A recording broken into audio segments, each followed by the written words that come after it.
Welcome to CSIS Online. The way we bring you events is changing, but we'll still present live analysis and award-winning digital media from our Dracopolis Ideas Lab. All on your time, live or on demand. This is CSIS Online. All right, well, good morning, everybody. It looks like the panelists are all trickling in, or the participants rather are all trickling in, and good evening for those on the other side of the Pacific. Thank you for joining us for the second of our four-part South China Sea Conference this year. Like last year, COVID has forced us to move what would normally be a big one-day party in Washington to a multi-month series of webinars. So this second session is focused on the legal landscape in the South China Sea and potential political and legal options for dispute management.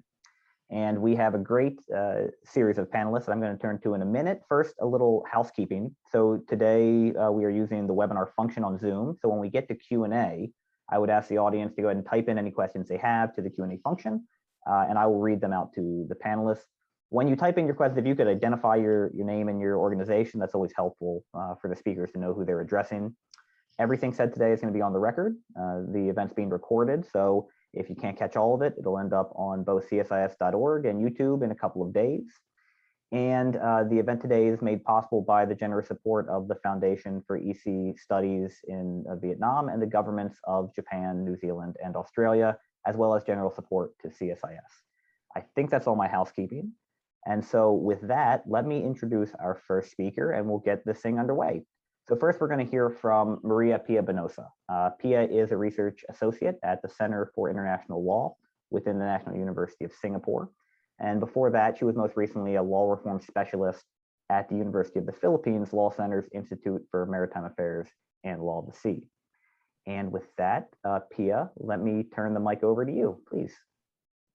Thank you very much, Greg, for the kind introduction, and of course to CSIS for inviting me to participate in this dialogue with such distinguished panel members. I find it quite remarkable that 11 editions since the inception of the South China Sea Conference in 2011. Some of the issues that confound us are still very much the same, and I think, Greg, you touched upon that with the previous panel from the first session. Of course, today there is a little bit of more clarity, legal clarity on some issues, owing to the final award of the UNCLOS Annex 7 Tribunal in the South China Sea arbitration. Indeed, 5 years ago, following the conclusion of those proceedings, there was much speculation on how states that do not participate in such adjudicative interstate processes do actually strive to work towards some form of compliance eventually, in adherence to the rule of law, and without conceding points that they lost the opportunity to argue against because of such non-participation. Clearly, however, this is still not the case in the South China Sea. While it is a positive development that the Philippines and China have since continued to move forward with bilateral initiatives, the impression of the Philippines as having already conceded to many of China's demands for a pittance is not lost on Filipinos and international observers alike, and has served to cast doubt on the independent foreign policy that Philippine diplomats work so hard to implement. Interestingly, much of the legal and diplomatic debate, at least for most of 2020 and 2021, has been unfolding in the most unlikely of fora. That is, in the legal processes before the Commission on the Limits of the Continental Shelf, the CLCS.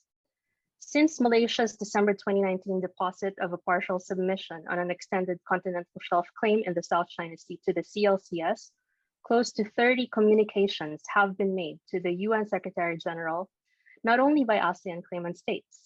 Statements by Indonesia, Australia, Japan, the United States, the United Kingdom, France, Germany, and New Zealand overwhelmingly echo the findings of the arbitral tribunal, especially on the lack of a legal basis in UNCLOS for China's claim of historic rights, the improper drawing of strait or archipelagic baselines around claimed features by a continental state, and the importance of upholding high seas freedoms in shared ocean spaces.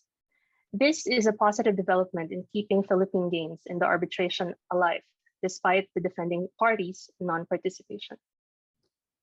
On the other hand, China consistently asserts the illegality and nullity of the award and its extensive historical practice supporting claims of historic rights.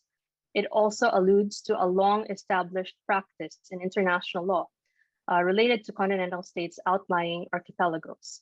I'm personally curious and puzzled as to how long this legal argumentation can be kept up and how long Beijing seeks to isolate itself from a rules-based order consistent with the UNCLOS.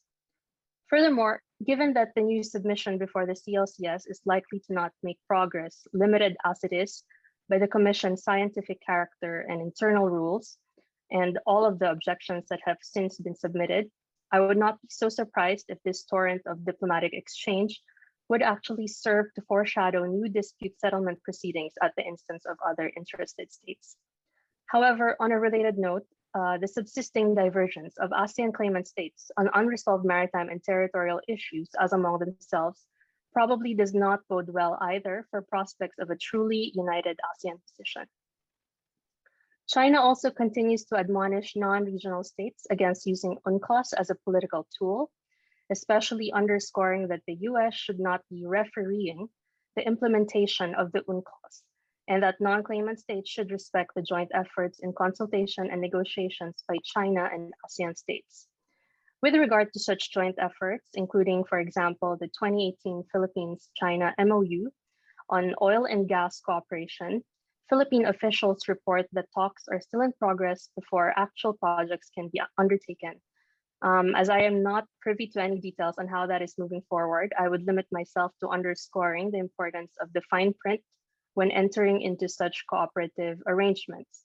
And I think precisely this is already why the vision of that 2018 MOU is stalled. If we are to be truly faithful to the arbitral award, there are not a lot of maritime areas that the Philippines can compromise on.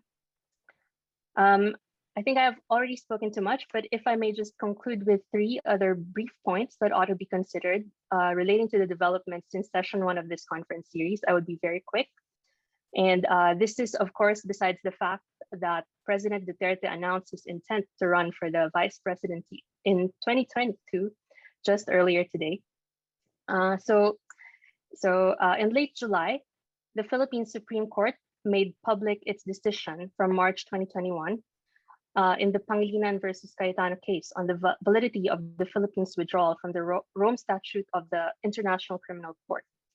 The decision dismissed the consolidated petitions for mootness, and in the process affirmed the president's extensive authority in the conduct of foreign affairs and prerogative of unilateral withdrawal from treaties, except in cases of extensive legislative participation in their undertaking or implementation. This is an important development as it came at the heels of the supposed abrogation of the US-Philippines Visiting Forces Agreement, which was thankfully canceled. But we can already imagine what other implications there may be for Philippine policies in the West Philippine Sea in the future. In relation thereto, since session 1, the entire world also witnessed the heartbreaking developments unfolding in Afghanistan. Naturally, internet pundits did not lose the opportunity to comment on the effectiveness of the US as an ally and drew parallels on what this could mean for Southeast Asia. One meme I came across even said that Afghanistan today shows how the US will treat its allies tomorrow. Well, I think that's a little unfair, and I think the topic deserves a session of its own, but it's definitely a question that will also keep coming up, especially as the Philippines and the US enter a new stage in the handling of their alliance. Finally, I wish to highlight pressing environmental concerns arising from increasing Chinese presence in the South China Sea. It wasn't too long ago that reports came out on the alleged dumping of thousands of pounds of human waste in the South China Sea found through satellite imagery in areas where Chinese vessels engaged in swarming campaigns are moored.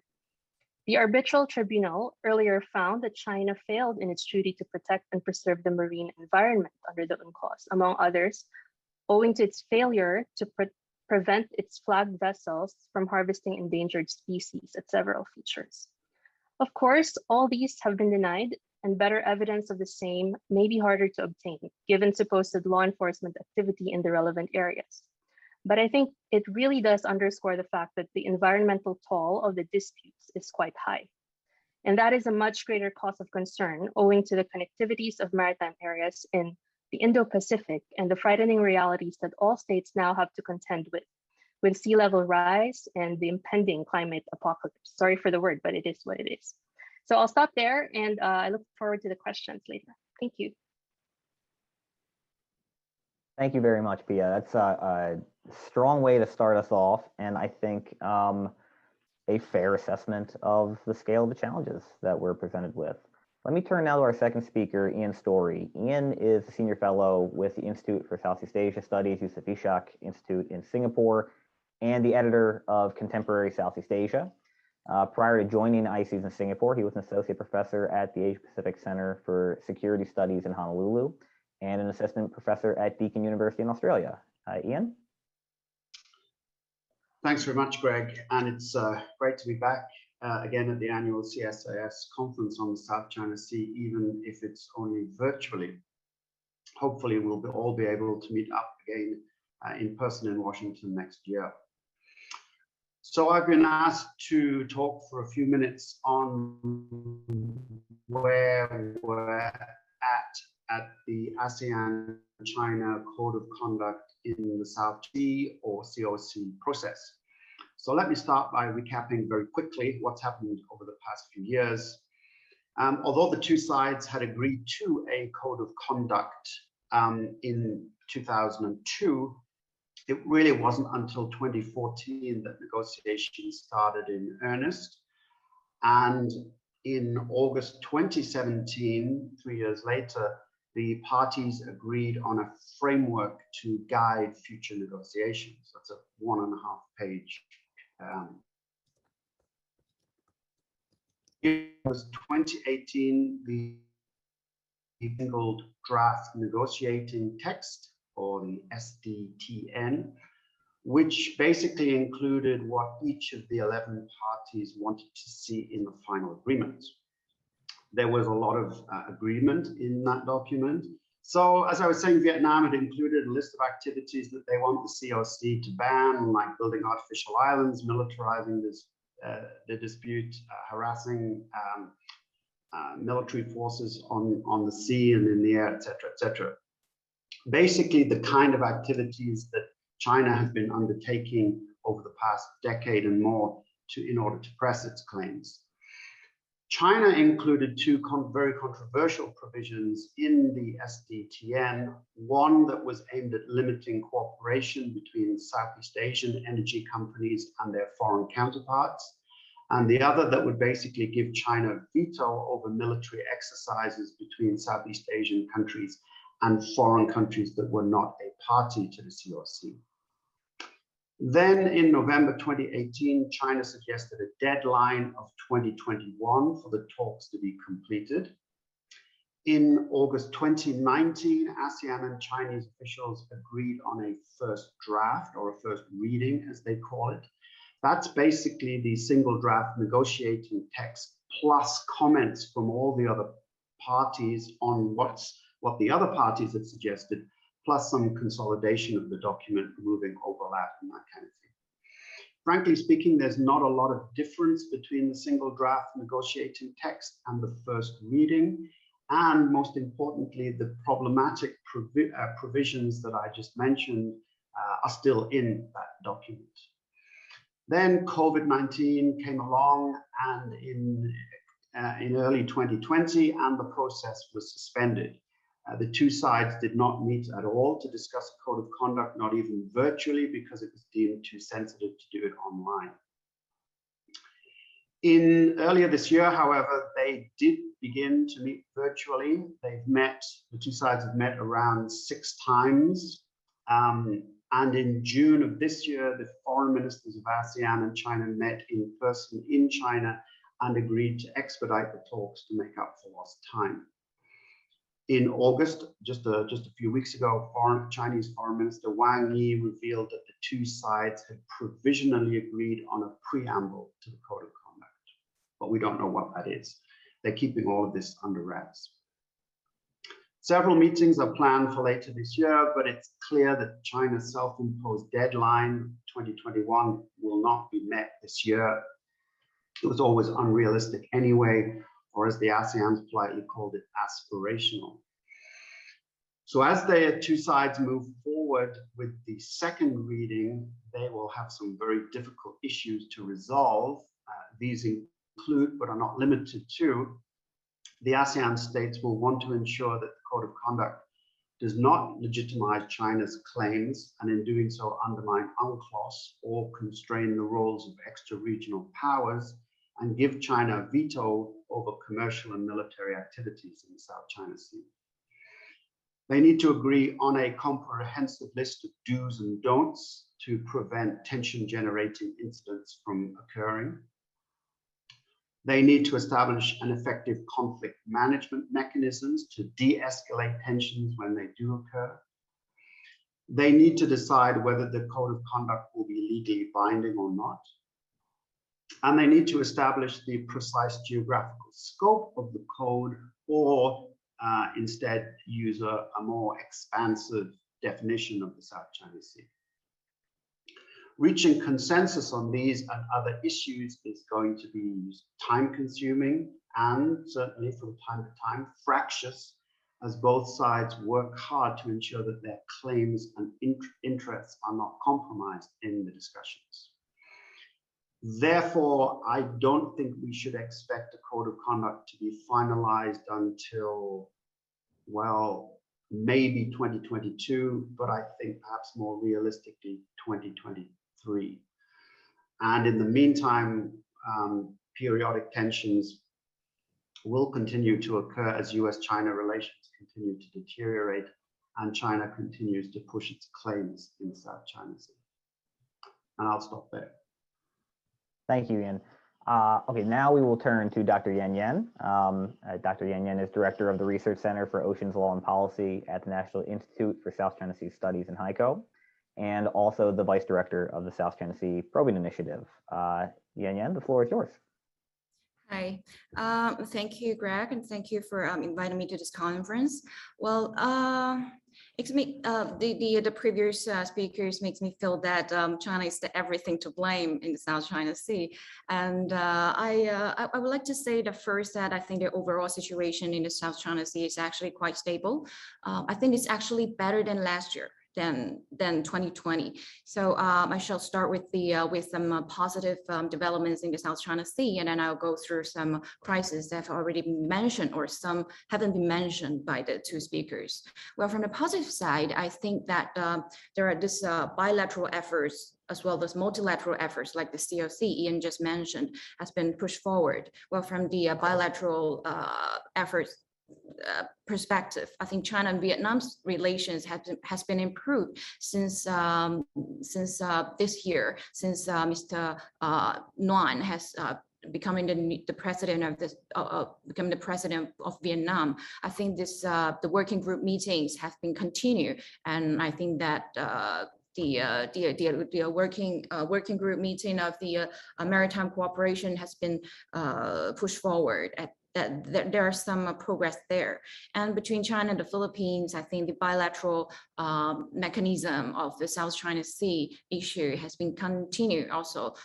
This May, we have the 6 meetings this year, and also multilateral level, the CRC negotiation restarted in Chongqing. It's a face-to-face conference. So these are those positive developments in the South China Sea. So I think that basically things are being stable in the South China Sea. Although we do see that there are crises there, I won't neglect that. I do admit that there are crises in the South China Sea as well, as usual. I think the biggest issue, the biggest crisis is that the competition over resources like fisheries resources and oil and gas resources among coastal states is intensified. I think all coastal states expand maritime jurisdiction through maritime law enforcement agencies, and all those activities has been intensified. Although you've been talking about China, and everything's about China, but I do wanted to remind you that there are serious incidents happen in the past 2 years. For example, like in 2009, in February, if I remember correctly, there's this very serious incident between Indonesia law enforcement agency, the Navy, and the Vietnamese fishing vessel, and I think some of the Vietnamese fishermen has been in the water and has been detained by the Indonesian law enforcement agency. And also in the year 2020 in August, there's a serious incident between Malaysia and Vietnam, which called Vietnamese fishermen die. last year. So I think these are the things that's really happening in the South China Sea and not involve the Chinese side. So I don't think that China is everything to blame in the South China Sea when such serious incidents happen in the waters. And finally, I would like to talk a little bit about the United States because it seems to me that it's hard to neglect United States involvement in the South China Sea. I think the Biden's administration, continues its policy of the South China Sea, and it's no longer neutral among of the South China Sea issue. I think that the U.S. has been strengthening its military deployment even during the pandemic. You've been sending more and more surveillance warships, airplanes, and to the waters and the air near China. And also the United States started to impose sanctions on 24 Chinese companies last year, and that's a new move. So I think that the US will continue to presence in the region, especially with the Quad. And also, finally, I would like to say that many of the news that involves China are actually fake news. For example, the Pia just said about this Chinese boat dumping sewage news that has already been proven a fake news. At least this accusation of China dumping those sewage in the waters are based from this remote sensing pictures, and also the similarity company when the picture that they post online is actually a picture of the Great Barrier Reef of Australia back in 2014, and that's not what China's been doing, in the South China Sea. So that's I don't think that's something that's what China should be taking responsibility of. So that's basically what I want to talk about, and about maybe China's attitudes and policies towards the arbitration award. I think it's already been very clear, so I won't take too much time elaborating more here. So maybe that's what I want to talk about today. We can save some time for a Q&A session. Thank you. Thanks, Yan. All right, we're going to open it up to Q&A. So go ahead and get your questions in. Again, please identify yourselves and your organization. And if the question is directed at one of the speakers, let me know which one. I do want to know, just on Yan's point, out of fairness, I mean, Singularity got a lot of flack for that report. And in fairness to them, they did publish a clarification in a follow-up report in which they claim that the picture of the boat at the Great Barrier Reef was clearly only for illustrative purposes in their report, and that it was the Philippine press outlet that misreported it, not them, for what it's worth. Now, while the Q&A fills in, I'd like to maybe throw one question out to each of the speakers and give the audience a little time. So, Ian, you mentioned that you think maybe 2023, or I guess on an outside shot 2022 for a code of conduct, but you had a pretty long laundry list of issues that still have to be addressed.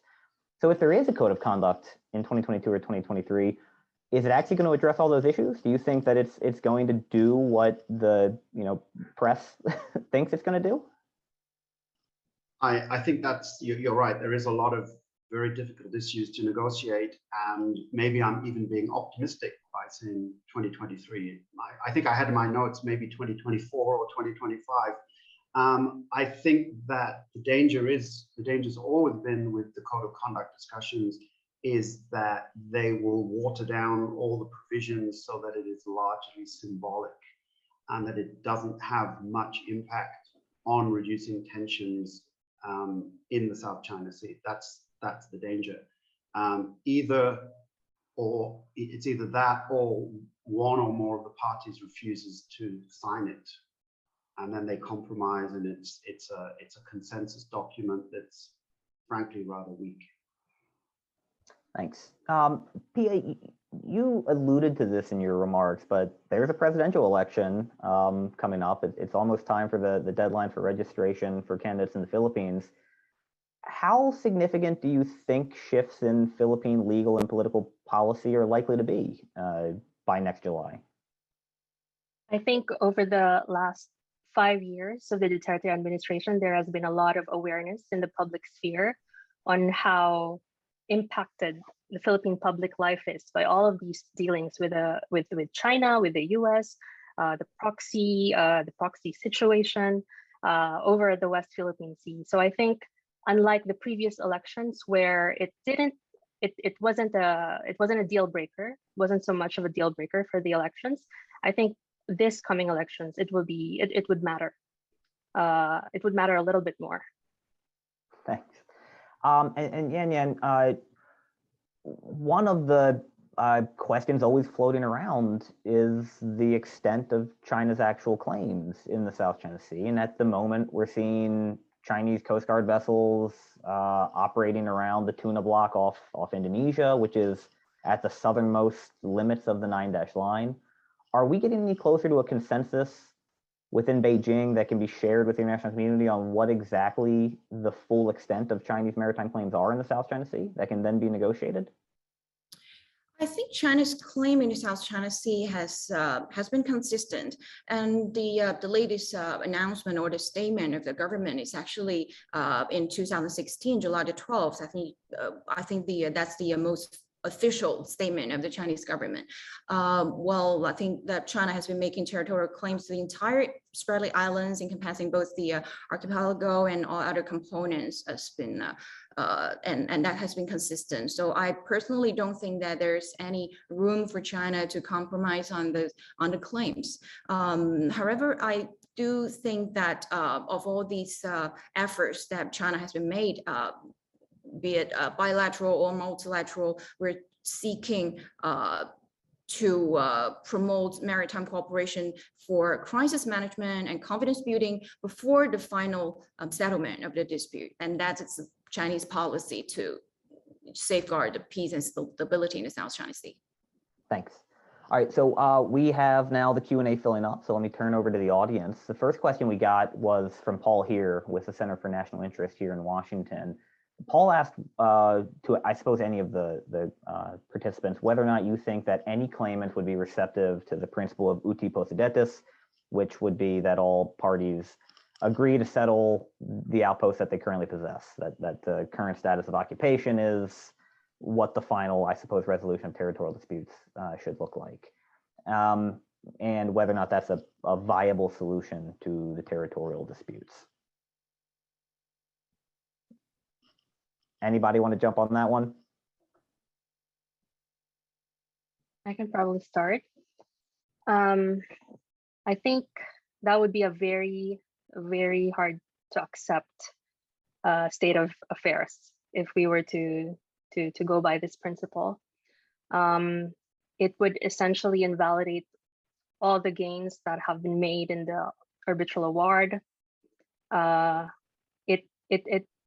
It would validate actions that exceed what is the correct interpretation or application of the UN clause. So it's I know it's a happy solution, but it's hard to accept, and it might not be a just solution to the disputes. Yeah, a quick clarification there. Would it be acceptable if mischief reef were removed from the equation? So if it were, would the Philippines accept Chinese occupation of the 6 other islands or outposts that China occupies that were not invalidated by the award? Well, I'm not in a position to to say anything about what would be acceptable or not to the Philippines, but I'm not sure. I think the island building has been so expansive, and to limit it to just a settlement on that on one feature is not it's not enough. Yan Yan, do you have any thoughts on this? I think that's actually a practical way of settle the dispute, but I don't think that any of the claimant states will accept that, because like for Vietnam, it occupies the 29 features in the South China Sea, and all those features are very are the best ones, I suppose, in the South China Sea's features. So nobody will give up or give up their maritime claims, especially when those features are the territories in the waters in the South China Sea that everyone relies on to make maritime claims. So I don't think that any of the claimant states will accept this solution. My personal view. Thanks. Ian, did you want to weigh in? I'm going to go a little differently. I wouldn't rule it out altogether. For instance, a few years ago, Prime Minister Mahathir of Malaysia said that while we occupy these 5 or 6 features, we're satisfied with that. We're not claiming anything else. So from his perspective, it's like, okay, we hang on to these and we don't want anything else. Brunei is hard to say because they haven't really said what they're claiming. Then it gets more difficult with the others, Philippines, Vietnam, and I think especially China. China is not going to compromise its claims by agreeing to allow the countries that presently occupy those features to continue to do so. But it would be I think as the other 2 speakers have indicated, a pragmatic solution to the dispute. Unfortunately, over the years, the various claimants have really dug in their heels, and that's made compromises like this much harder to achieve than they would have been 20 years ago. Thank you. Pia, I think the next one is going to be for you. This is from Larry Monaco with the Center for Asia Pacific Strategy, who said, now that the Philippines and China have entered into an agreement, which I assume he means the 2018 MOU on oil and gas joint development, do you think this will hinder the ability to challenge China on its illegal moves in the South China Sea? So you addressed this a little bit, but maybe you could just elaborate on where you think the status of the 2018 MOU is and what it means for the Philippines. Right. Thank you very much for the question. I don't think it's something that will actually hinder the ability to challenge illegal actions in the South China Sea, because when countries typically enter into these agreements, it is without, they make the precise provision that it would be without prejudice to territorial claims or further progress on maritime delimitation. So I think so long as the fine print is quite clear, even though regrettably in some situations the political, how it translates politically might not be as strict as how it was intended to be when legally worded. I think as long as we are clear on what our red lines are, we are clear that what we are doing is in implementation of an award that is valid for international law. That's what really matters. Thanks, Pia. Yan, I'll give you the next one. Do you want to address that one as well, please? Yes, maybe just a few sentences, because I do see a progress on that MOU. The question is mentioning about the 2018 China-Philippines joint cooperation on oil and gas exploration in South China Sea. I think that is not, actually I want to clarify that is not an MOU on joint development. It is an MOU on oil and gas exploration and cooperation. So that's different. It includes both the joint development in the disputed waters, but also the oil and gas exploration cooperation in the undisputed waters. So far, China and the Philippines have already established 2 committees, the government level committee and also the private sector working group, so that both 2 committees and working groups are working even during the pandemic. And also I think that it's my personal view that we should better start with the service contract. I don't remember, it's 72 or 57. I think it's service contract 57, which is in the undisputed waters in the north of the Philippines mainland. I think that will be a good start for cooperation in the undisputed waters, oil and gas operation. So I look forward to the future development of this.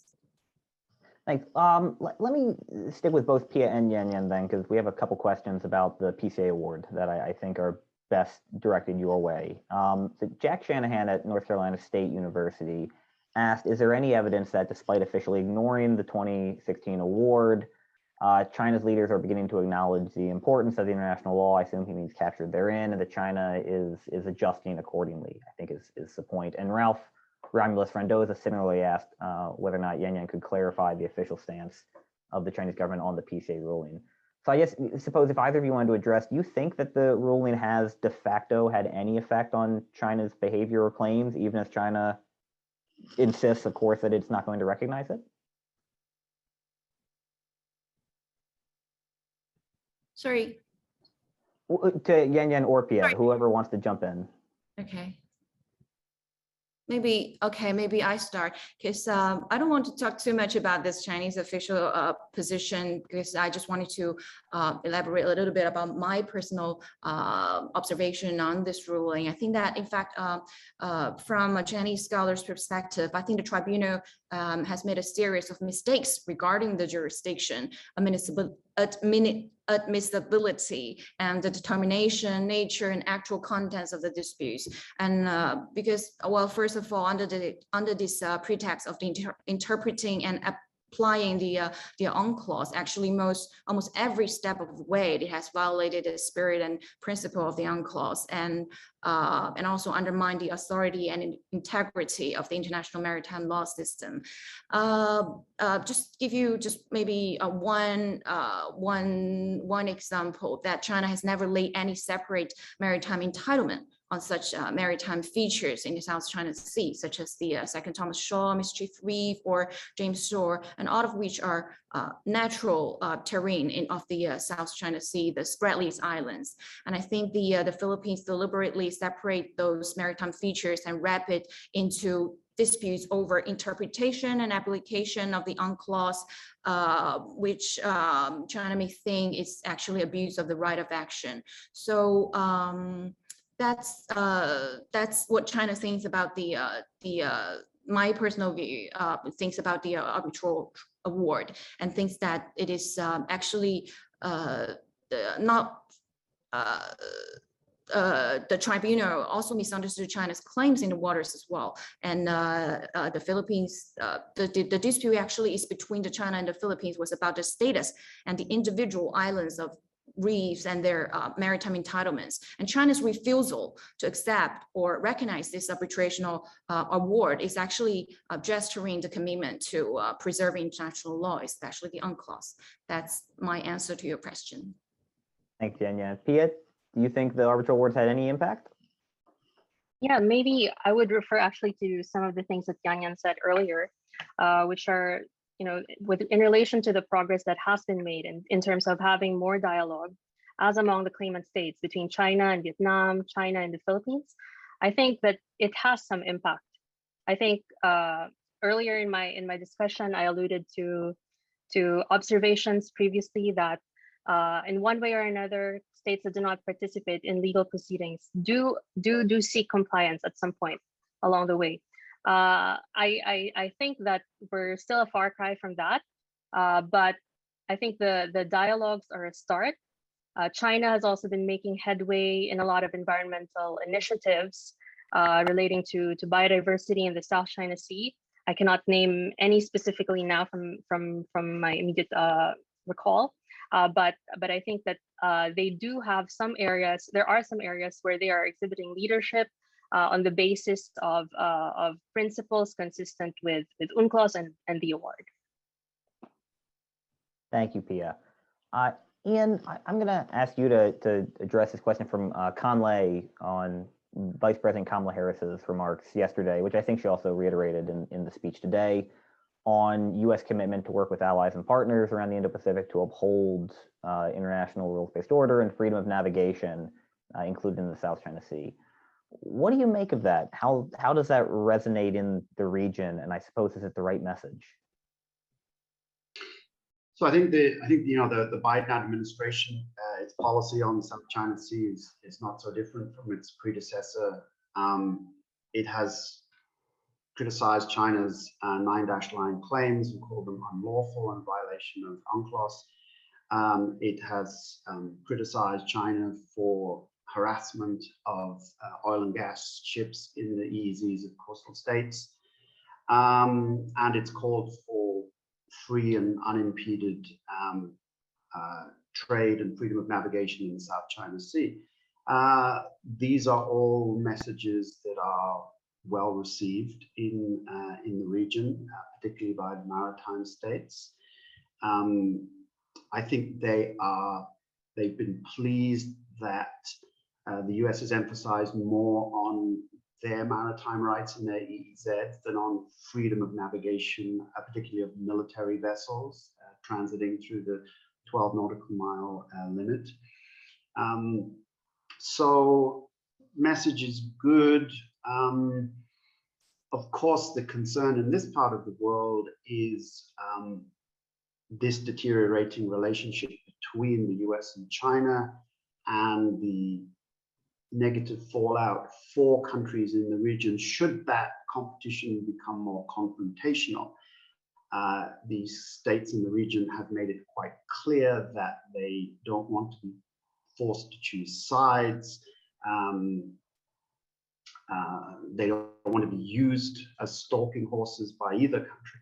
I certainly think the US has got that message. We heard it from Lloyd Austin when he was in Singapore last month, and also from Kamala Harris this month. But obviously China disagrees with this, and as we've heard today, accusations that the US is really stirring up trouble in the region and using countries as proxies. I don't think that regional states see it that way. Thank you, Ian. Pia, we have a question from Nak Paula, who's a former assistant secretary with the Department of Environment and Natural Resources in the Philippines, who asked if you could speak to the incident earlier this year involving reportedly over 200 Chinese ships parked at Whitsun Reef. What triggered the strong Philippine response to that deployment, and what has happened since? Right, I think we have events like this every now and then. And in the literature, in general, this has been part of the so-called swarming tactics or gray zone strategies that China has been employing in this disputed region. And so I think what actually triggered a harder response in that situation was the fact that this has been happening for quite a while. And I myself was quite surprised that the Philippines was suddenly taking such a hard line at that moment. And I do support that it was finally stepping up, even though, you know, there are other considerations like Philippines-China vaccine diplomacy and the other things that were happening around that time. I think what happened after that was that the tensions were generally diffused, but reports, and we will see it in many of the Philippines reports on its having filed diplomatic notes, that these incidents would happen time and time again. Maybe not in a scale of 220 vessels at any one time, but it's pretty, there's a regularity to these actions that are arguably all in support of claims of administration of these areas in the South China Sea. Thanks. Yan, did you want to address what we saw at Whitsun Reef? How does China view and defend this deployment? Well, I don't think I have more to say, only that Chinese, the foreign ministry spokesmen have been talking about it like a million times, that Chinese fishing boats were sheltering from wind in their traditional fishing ground. And then they all left when the wind doesn't came. You know, weather broadcasts sometimes just don't forecast very accurately. So I don't, you know, if you see it from the outcome, I don't think that China is making any special or different moves than usual, and nothing serious really happened there. So I don't think, yeah, the accusation just makes sense. Let me stay with you and ask a question from Sharon Sitai from Brunei, who asked, we have witnessed a lot of China civilian vessels, the China Coast Guard, survey vessels, and fishermen who have entered other claimants' EEZs to disrupt oil and gas activities over the last 2 years. How does China defend this, given that this is within coastal states' EEZs? Yeah, thank you.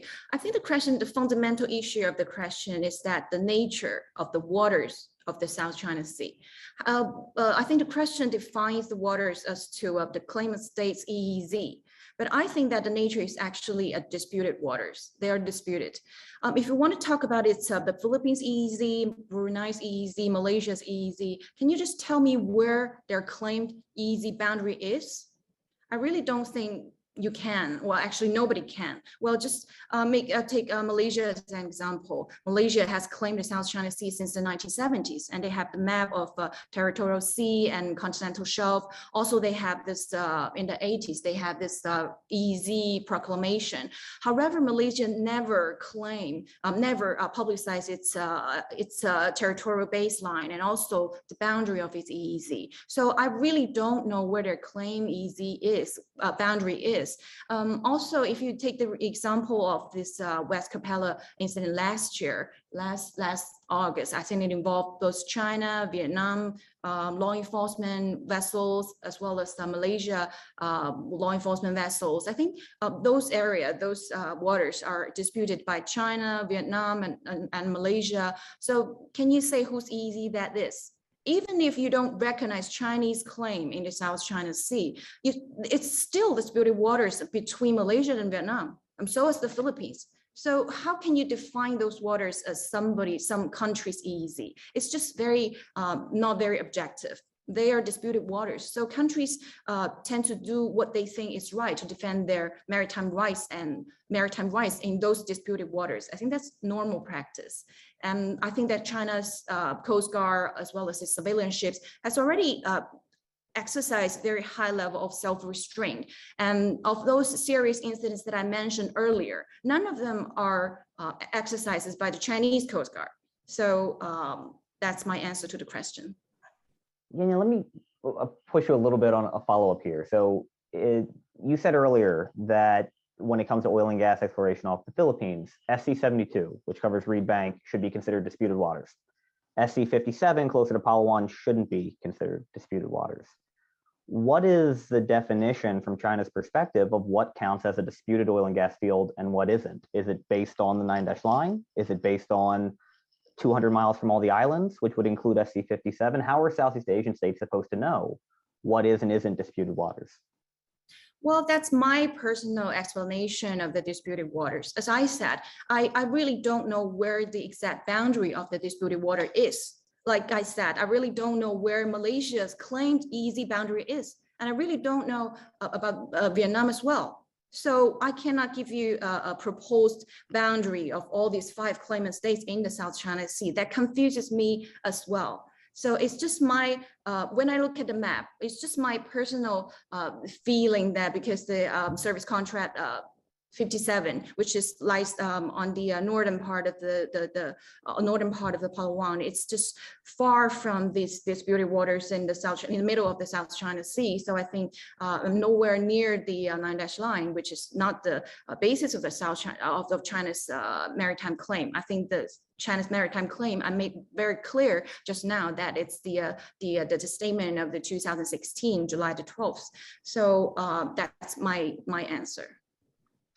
All right, Ian, let me give you the next question from Ekaterina Koldanova, who said, is there any understanding now on how Southeast Asian states will react or have reacted to China's desire to have points in the COC to try to restrict the activity of third parties, including energy exploration and military activity? Thanks for that question, Ekaterina.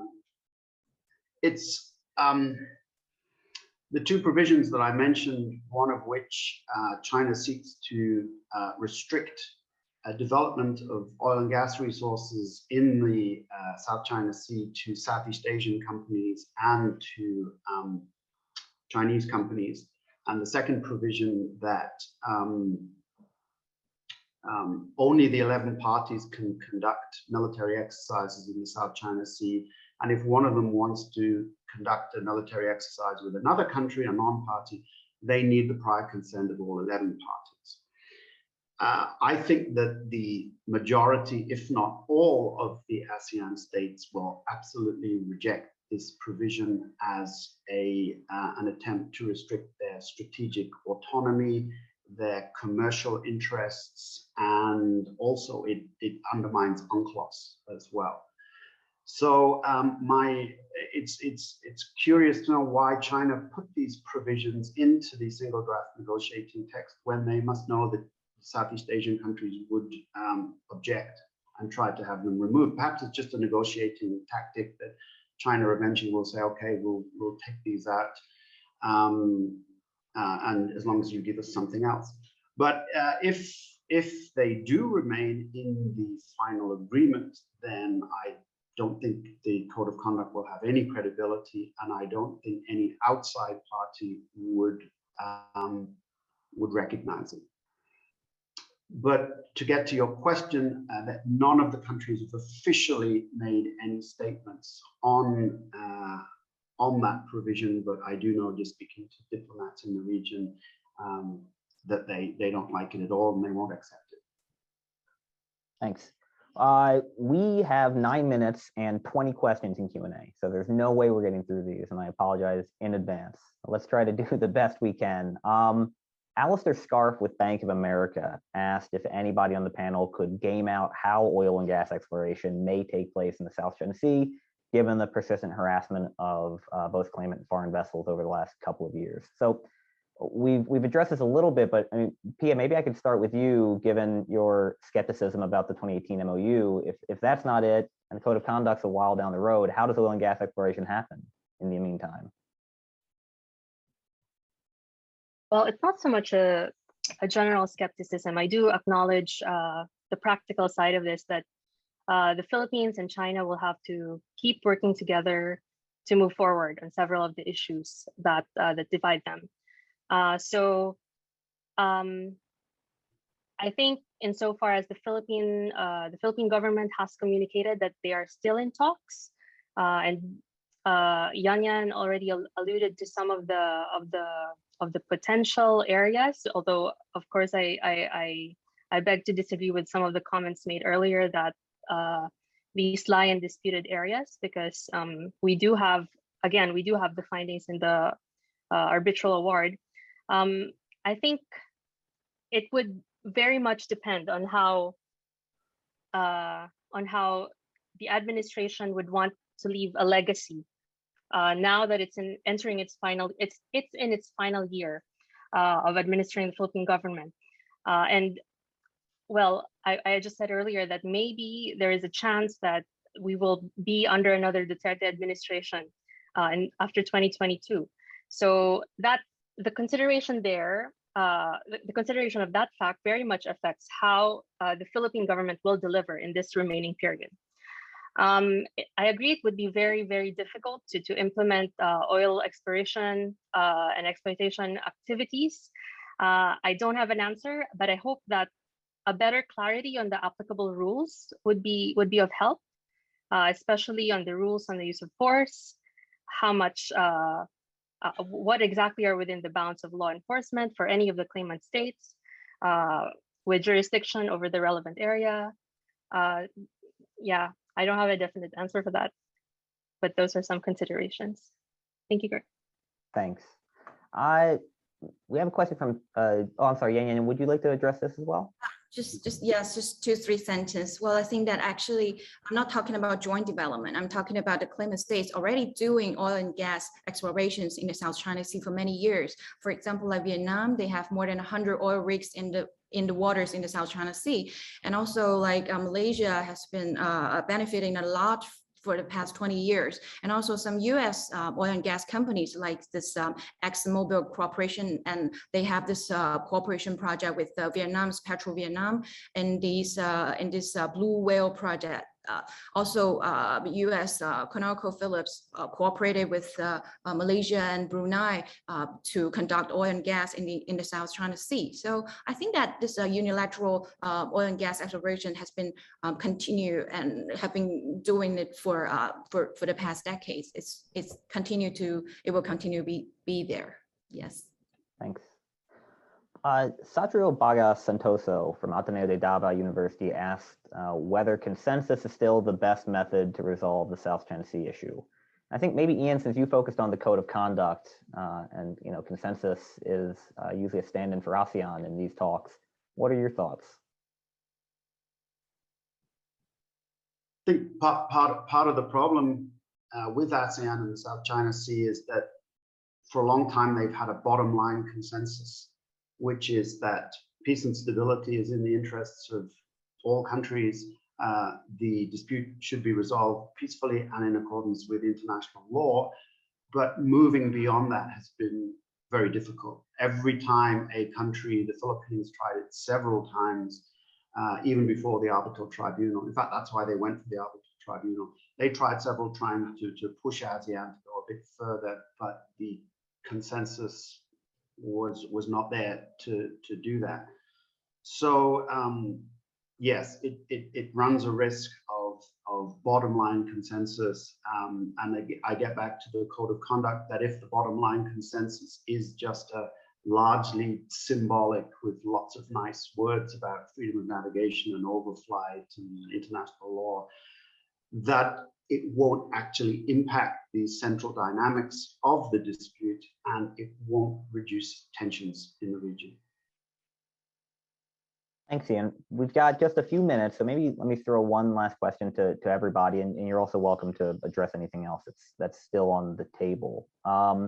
Tuk Pham with the Diplomatic Academy of Vietnam asked to Yan Yan, could you explain a little bit what international law means to China in the context of the code of conduct, given that China said that it would seek a code of conduct in line with international law? And to Ian and Pia, what do you expect the US to do to act more decisively? I suppose the question could also be, what would you hope the US might do to act more decisively in the South China Sea? For my question, I think the COC, as people have already reached consensus, is that it's not the mechanism to settle the dispute of the South China Sea. It is probably a crisis management and a crisis prevention mechanism, but it's never the dispute settlement mechanism. And also, well, people have been talking about the final settlement of the South China Sea issue. As a legal scholar, I personally don't think that use of force is a solution. I don't think so. I do wanted to support a legal solution to the South China Sea dispute. However, I wanted to strengthen that the UNCLOS does not deal with any territorial disputes. It can deal with the interpretation difference of the UNCLOS, but it cannot deal with the fundamental core issue of the South China Sea, which is a territorial dispute. We can go to the ICJ, which also requires states' consent. But I think the legal settlement of the South China Sea issue is the peaceful way of the final solution. Thank you. Thanks, Yan Yan. Pia?